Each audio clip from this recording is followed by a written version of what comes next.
Nós temos aqui no Apocalipse 7 cartas que foram escritas às 7 igrejas.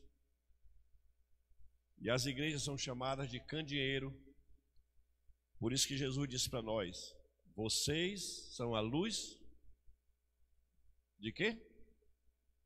Vocês são a luz do mundo. Para que serve um candeeiro? O candeeiro, ele serve para iluminar. Então a igreja do Apocalipse, representada por 7 candeeiros, ou seja, a igreja de Cristo, a verdadeira igreja de Cristo, ela tem que iluminar através da verdade, através da palavra, através do evangelho. Qual seria essa forma de a igreja irradiar essa luz de Cristo em nós? Me ajude aí, diga no seu ponto de vista. A igreja como lâmpada, a igreja como luz, como candeeiro. Qual é a forma que ela pode iluminar aqui na terra? Quem quer falar? Me ajude aí que a minha voz já está indo embora. Na sua opinião aí. Quem vai falar?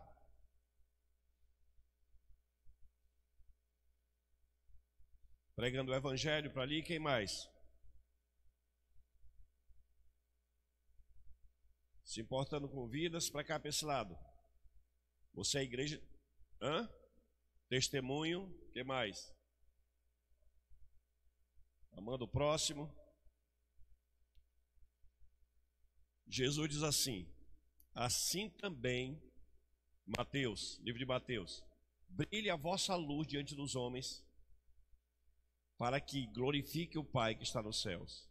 Ou seja, a igreja precisa ter uma conduta moral, uma conduta espiritual, uma conduta social, onde nós venhamos mostrar a luz de Cristo em nós. Para que o mundo glorifique a Deus, a igreja precisa brilhar. Diga para o seu irmão: você e eu, como igreja de Cristo, precisamos brilhar. Essa é a forma, meus irmãos.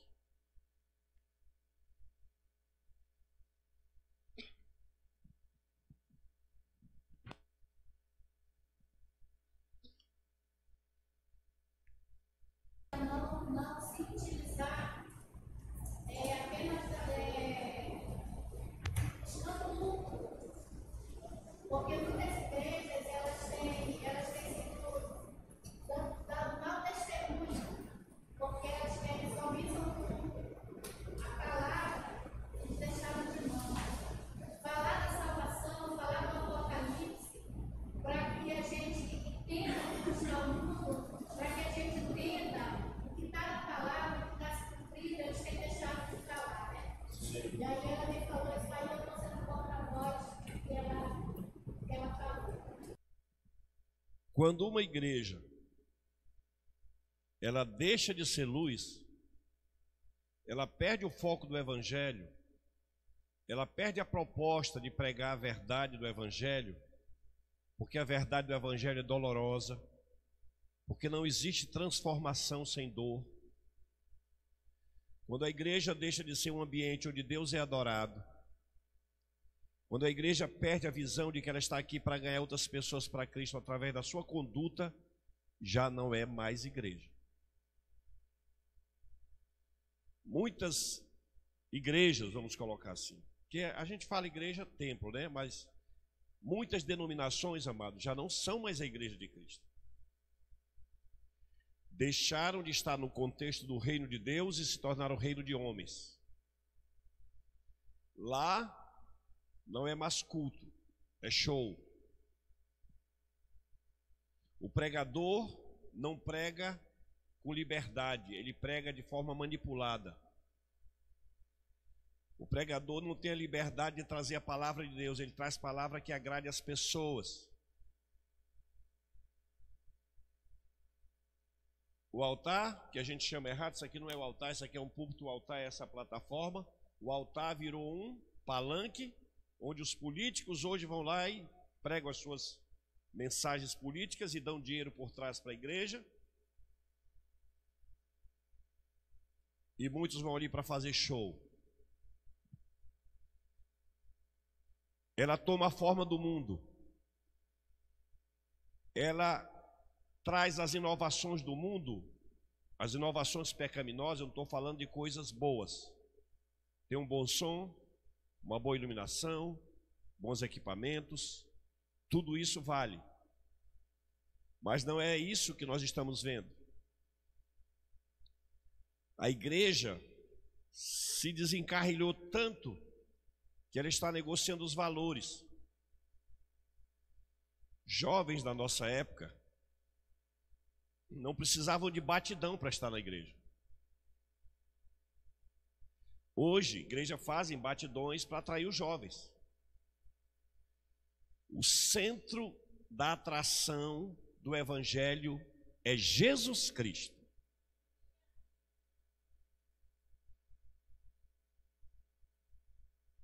Lá em Itacoatiara, nós estamos tudo dentro do Apocalipse, tá, gente? Lá em Itacoatiara, o pastor de uma igreja, não vou dizer denominação, e quer dizer para os irmãos uma coisa: tem algumas congregações de denominações que ainda são sérias. Não estou dizendo que aquela denominação X ela desvirtuou total, não é isso. Tem algumas que são. E essa que eu vou falar é de uma denominação muito séria que eu conheço, centenária no Brasil. Conversou com outro pastor e disse: pastor, a coisa está meio devagar, lá os jovens não querem nada com nada. Acho que eu vou fazer um negócio lá no dia 31 de outubro, né? Dia do cão, né? Do Halloween, das caveiras, dos vampiros, dos morcegos. Está repreendido de Satanás. Pegou TNT preto. Igreja todinha com TNT preto. E disse para os jovens que ia ter um batidão gospel. Eu não gosto dessa palavra. Primeiro que eu não sou americano.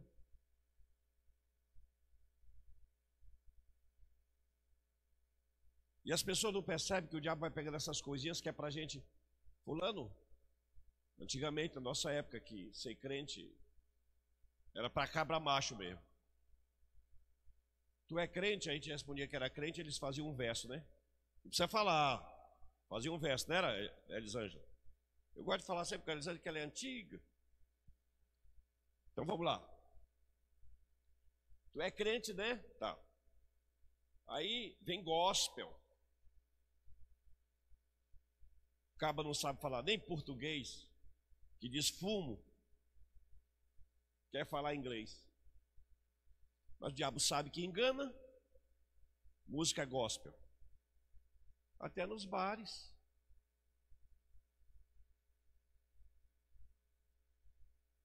,90% das músicas atuais cristãs têm como centro o homem, não Deus. Na nossa época, a música, por mais simples que fosse, era adoração plena. Jovem não ficava na igreja por causa de batidão, ficava porque amava a Deus de verdade. Aí o pastor disse: eu vou dar uma chacoalhada na igreja. Está muito devagar o negócio. Liberou geral para os jovens, tudo de preto. Não tenho nada contra preto não, tá, gente? Tecido. E gente também. Opa, não pode falar, desculpa. Corta aí. Não vou ter que pregar da cadeia, né? Aí começou o negócio. Desligou as luzes da igreja, encheu daquelas luzes que, de discoteca mesmo naquela época.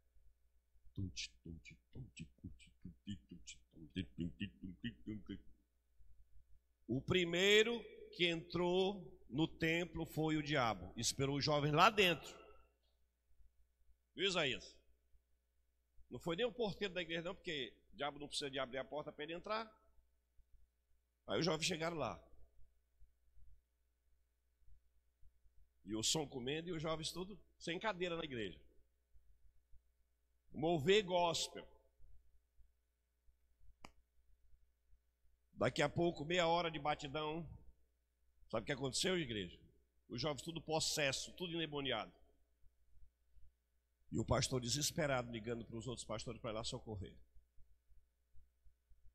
Isso não é igreja. A igreja de Cristo é pura. A igreja de Cristo atrai pela adoração.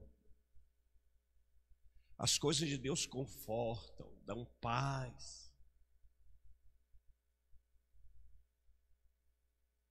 É por isso que eu sou chato com a igreja. Porque eu não quero me perder com vocês. Já chegou aqui algumas ideias meio malucas.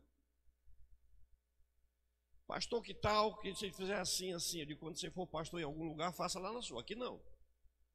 Mas eu estava calmo nesse dia.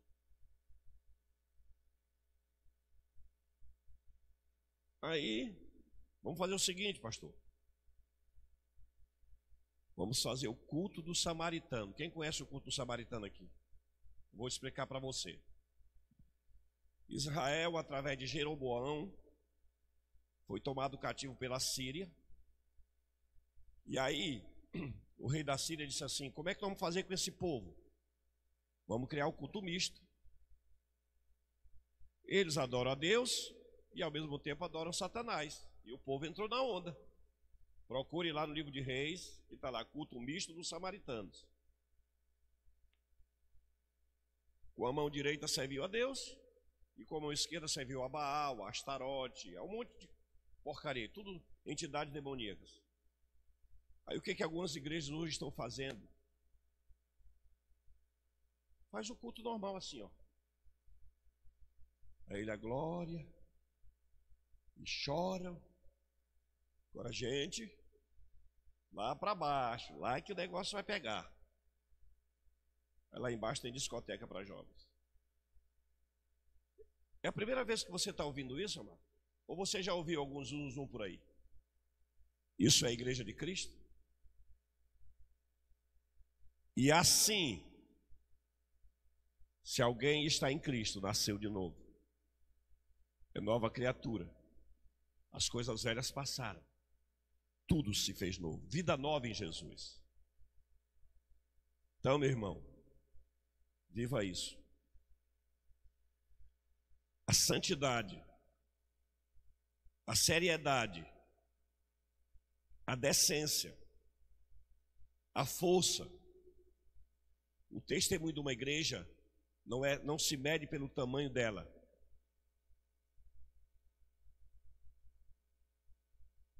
Se mede pela sua conduta, pela forma como ela se porta. E na hora que uma igreja diz que é igreja, e ela começa a se associar ao mundo, e o mundo passa a ser parte das suas práticas do dia a dia, ela não é mais a igreja de Cristo. Porque a igreja de Jesus, ela anda na contramão do sistema, meus irmãos. Outra coisa, você sabia que você deve ser santo ou não? Quem sabia ou quem sabe disso, levanta a mão e diga: eu sei. Fale com convicção. Mas você deve ser santo por exigência da igreja? Deus deixa claro, explícito por que eu devo ser santo. Ele diz assim, ó: eu sou a referência para você ser santo. Não é o pastor, não é o seu pai, não é a sua mãe, não é o seu marido, não. Seja santo, porque eu sou santo. A referência que você vai ter, o modelo que você vai ter para ser santo sou eu. É como se ele estivesse dizendo: eu minto. Não, então não minta. Eu roubo. Não, então não roube. Eu sou fofoqueiro. Não, então não fofoque. Eu sou assassino. Não, então não mate. O problema é que nós estamos tomando por referência pessoas, quando a nossa reverência é Deus. Eu sirvo a Deus, eu amo a Deus, eu vivo para Deus. Isso Paulo aprendeu. Quero mostrar uma coisa para vocês, e vou deixar aí a tela falar melhor.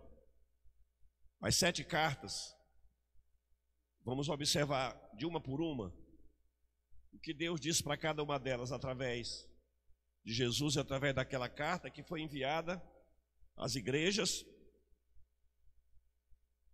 que eram chamadas de candeeiros e os pastores eram chamados de estrelas. Talvez por isso alguns pastores querem ser estrelas aí. Não tem nada a ver com isso não. Consegue lá? Conseguem ler aí, gente?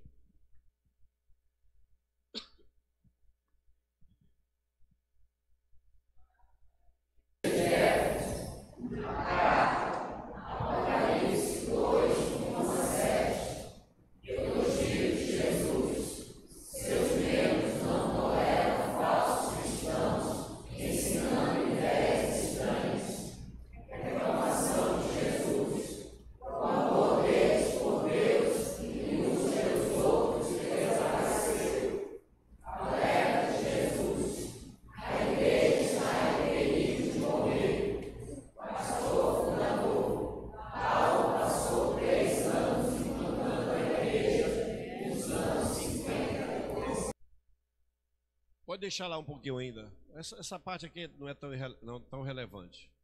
Seus membros não toleravam falsas doutrinas e tal, tranquilo. Tudo bem, até aí, olha, elogio de Jesus. Parabéns, igreja de Éfeso. Reclamação de Jesus. Qual era?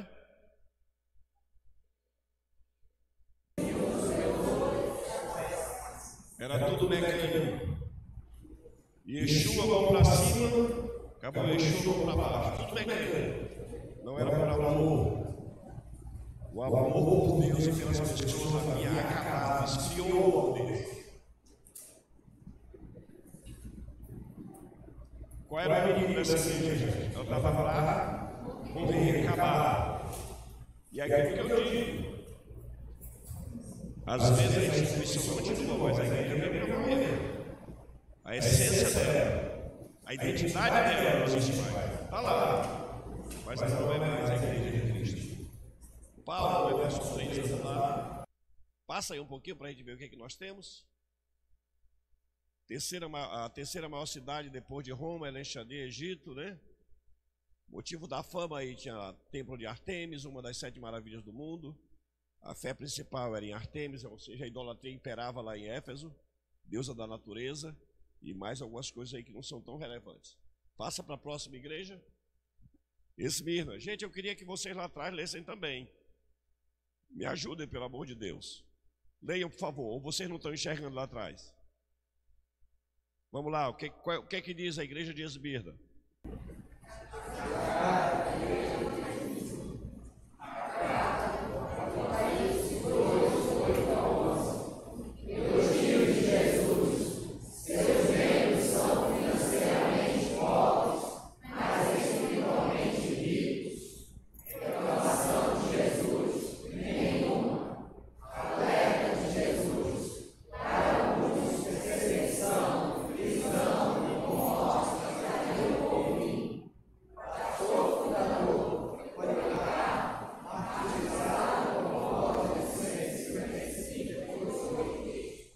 Vejam bem, seus membros não tinham grana.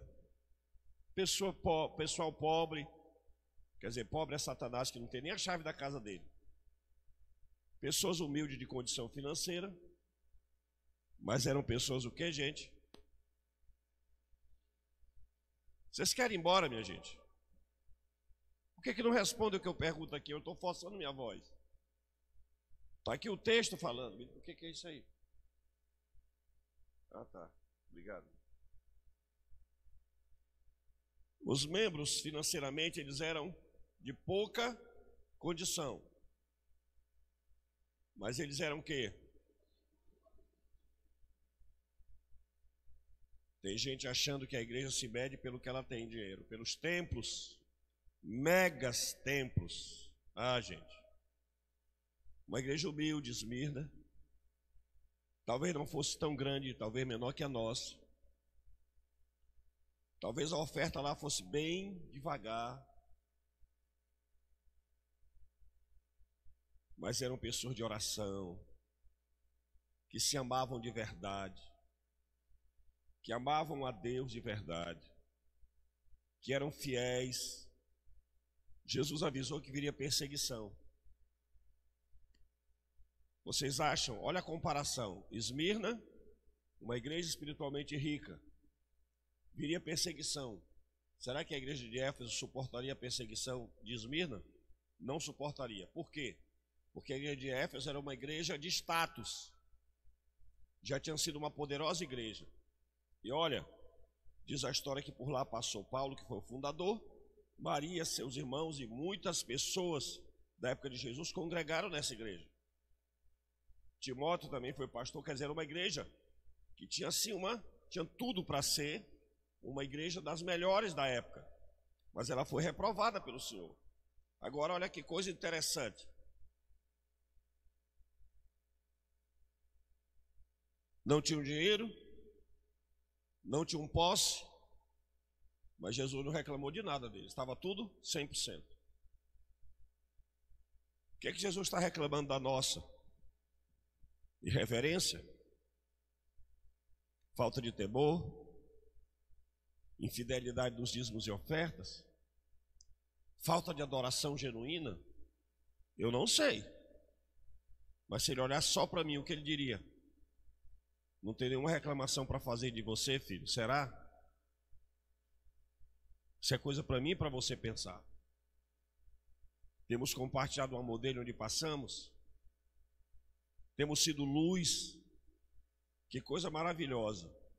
Que lição para nós. Uma igreja simples, pequena, fraca, vamos dizer assim, materialmente falando. Mas uma igreja que Jesus olhou para ela e disse assim: aprovada. Glória a Deus. Policarpo, que foi o fundador, foi um mártir, né? 155 anos depois de Cristo. Continuando. Próxima igreja. Pode passar aquelas outras questões aí.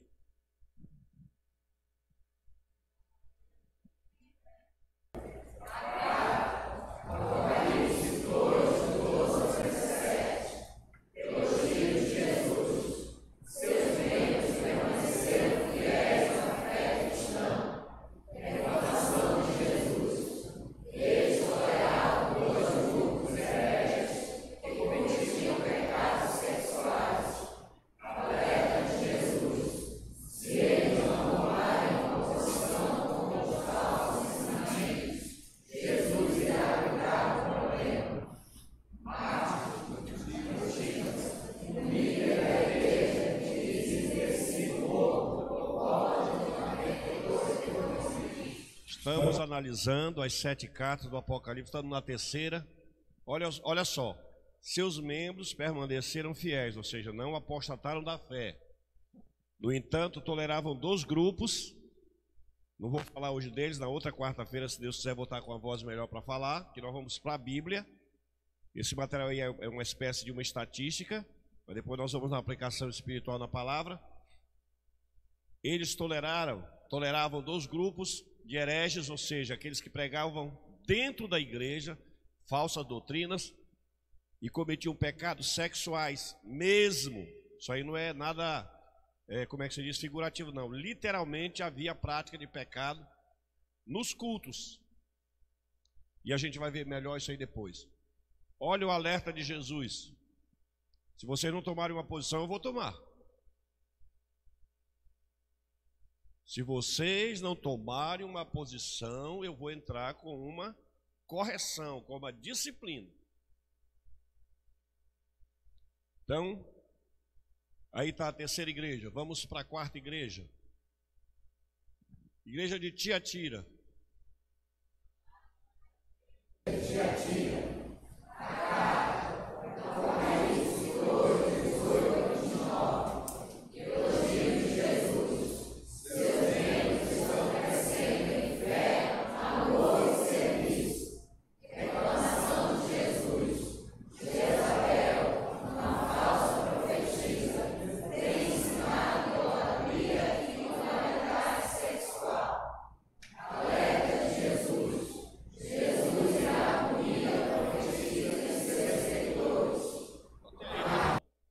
Até aí tá bom, suficiente.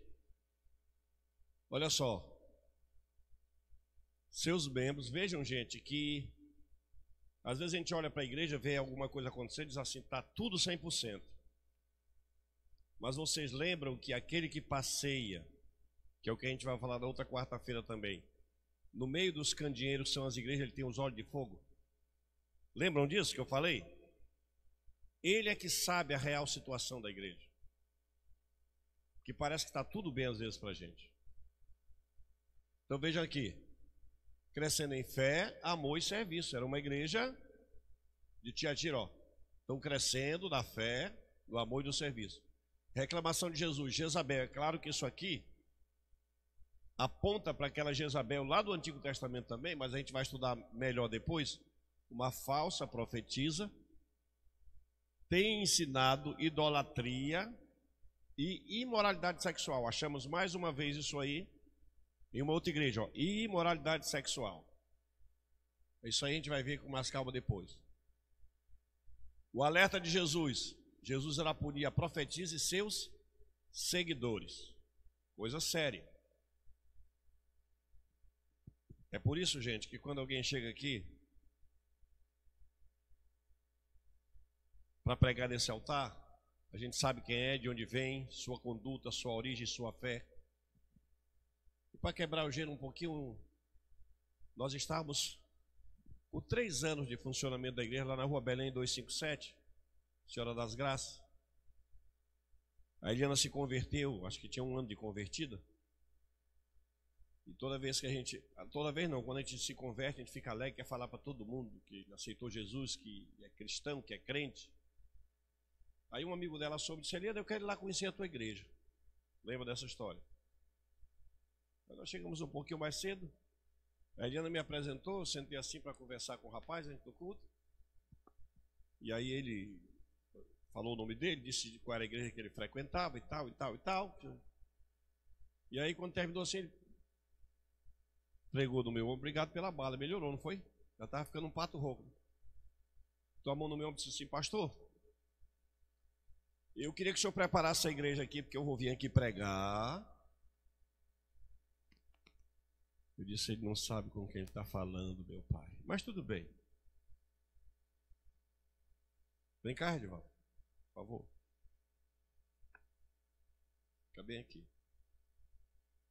Não olhando para mim. O senhor prepara a igreja, que eu estou vindo aqui pregar, viu, pastor? E o prédio vai tremer. Eu disse, não faço isso não, que é alugado, pode cair. O prédio alugado, aquele senhor que está ali atrás, ele é lá daquelas bandas do Oriente, lá, ele é descendente de libanês, é enjoado. Vai que você vem pregar e o prédio balança e cai, como você falou. Como é que eu vou ficar, meu irmão? Você não está vendo, meu irmão? O primeiro pregador que se oferece para pregar, pé atrás, tá? Profeta não fica pedido para pregar, é Deus que manda ele ir e dá autoridade. Então, Jesus vai punir aqui, ó. Uma vez eu viajei e já estava nesse templo aqui, eu acho. E na minha ausência veio um cidadão aqui. Mas ele deu sorte que eu não estava aqui. Ele fez umas macaquices aqui na igreja. Não sei quem estava nesse culto. Se você não estava, não perdeu nada. Fez bem não vir nessa noite. Fez umas macaquices aqui. E eu cheguei e procurei, mas não achei o cidadão para ele ter uma conversa. Então, meus irmãos, quando a gente que é pastor de uma igreja não toma providência, Jesus vem e toma. E o pior é que a gente não fica fora da lapada não, tá? Quando Jesus intervém numa igreja, vai pastor, vai todo mundo pro chão. É por isso que a gente tem que zelar pela igreja. Quinta igreja ou é sexta agora? Igreja de Sardes. Não é porque os irmãos eram sardentos não, tá? Vamos lá. Igreja de Sardes, vamos lá?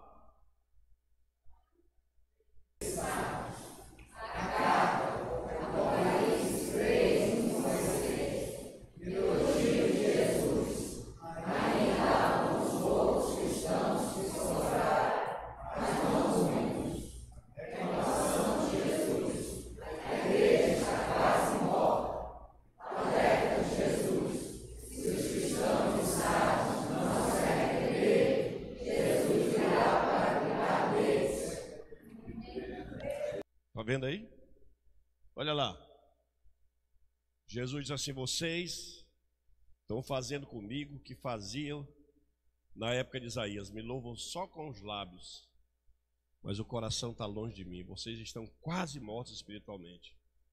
Mas era a igreja, não era? Era o povo de Deus, estava lá. Sétima e última igreja. Sexta ainda? Filadélfia. Coisa boa, ó. Vamos lá?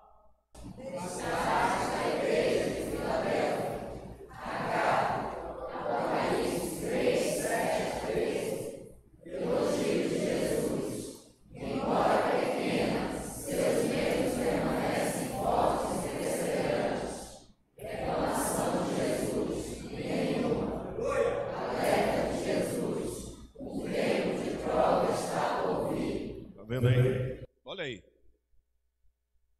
Embora o quê?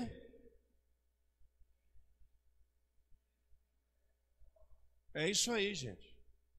É isso aí. Um pastor muito renomado, estava assistindo hoje um vídeo dele, e ele estava numa conferência. Ele disse assim: vou começar essa mensagem te decepcionando.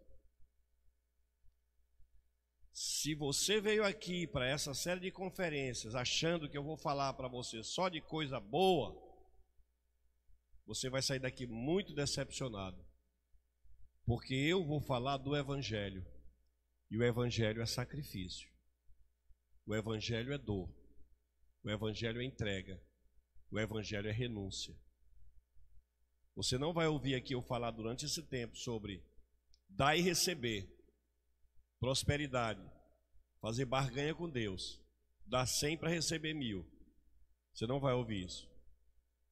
E amados, a grande questão é que o que é que me faz perseverante? O que é que te faz perseverante? É a riqueza? É o dia bom? É fácil ser perseverante no dia bom. Claro que é. É fácil ser perseverante na fartura. Você nunca vai ser provado na sua perseverança na abundância. Você vai ser provado na escassez. Você vai ser provado na doença. Você vai ser provado no deserto. Isso é que forma em nós o caráter de uma igreja perseverante. Ó, Jesus não tinha nada para reclamar. Mais uma vez Jesus disse assim, ó: muito bem, aprovado. Ali, né? Mas ele avisou de novo: olha, vem vir luta por aí. Mas como a igreja era formada por pessoas perseverantes, por certo eles estavam preparados para a luta, para os problemas. Sétima igreja e última, não é? A irmã Laodiceia, vamos lá. A igreja de Laodiceia.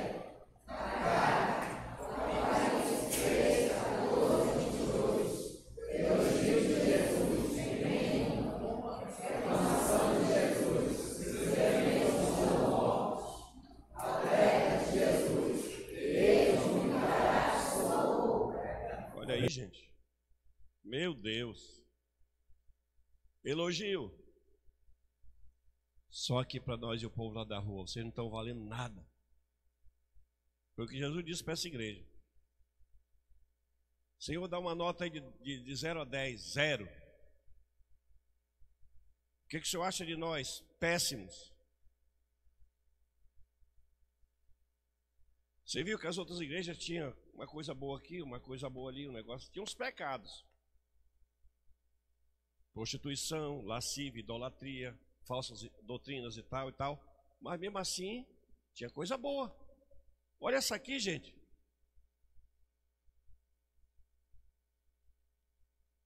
Se Jesus olhasse hoje para você de uma forma individual, que elogio ele te faria? Isso é para você responder para você mesmo. Seus membros estavam... Sabe o que é uma situação de um crente morno? É um crente que faz o culto misto dos samaritanos. Deu para ir para a igreja hoje? Deu. Se não deu, tem tanta coisa boa para fazer. Está morno. Meio termo. Nem lá, nem cá. Malamar. Morno.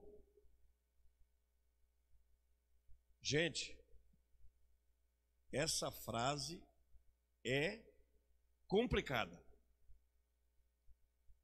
Deus fala para eles, Jesus, um pouquinho mais eu te vomito da boca. Eu te rejeito definitivamente. Você já pensou uma palavra dessa para um crente? Olha, se tu não mudares o teu comportamento, a tua situação, a tua conduta, eu vou te vomitar, eu vou te rejeitar. Gente, presta atenção. Se a tua mulher te rejeitar, tu arranja outra. Se o teu marido te rejeitar, se você quiser, você arranja outro. Se o teu filho te rejeitar, você vai continuar vivendo. Se uma empresa der a conta aqui, você arranja outro ali, emprego. Mas eu pergunto, para onde você vai correr se Deus te rejeitar? Deus é a última instância. Para onde nós vamos correr como igreja? Se formos reprovados por Deus, quem vai poder nos socorrer? Leve isso aí. Se você quiser esse material em casa para estudar melhor, todo esse material está aí no arquivo da igreja. Então você pode pedir para os meninos passarem para vocês aí, para que você, sabe? Eu quero concluir dizendo assim uma coisa, gente. Para Deus chegar numa situação como essa aqui, Ele que é rico em misericórdia, que tem prazer em perdoar, para chegar numa situação como essa igreja estava completamente arruinada. Que Deus me ajude, que Deus te ajude, que Deus nos ajude a tomarmos uma posição diante dele, e de forma pessoal. Não espere que aconteça um movimento com a igreja. O que está acontecendo no movimento dos Estados Unidos, está com não sei quantas horas que tem um culto lá que não parou até hoje. Não espere chegar aqui não. Vida com Deus é vida pessoal. Deixa ver se o negócio, se o fogo vai pegar lá em casa, vai que pega na panela de pressão. Não. Deixa o fogo pegar na igreja para ver se eu entro na onda. Não. Pessoal, porque apesar de estar falando para a igreja, como Deus está falando para nós aqui hoje, a mensagem ela é individual. Que Deus nos ajude e nos abençoe.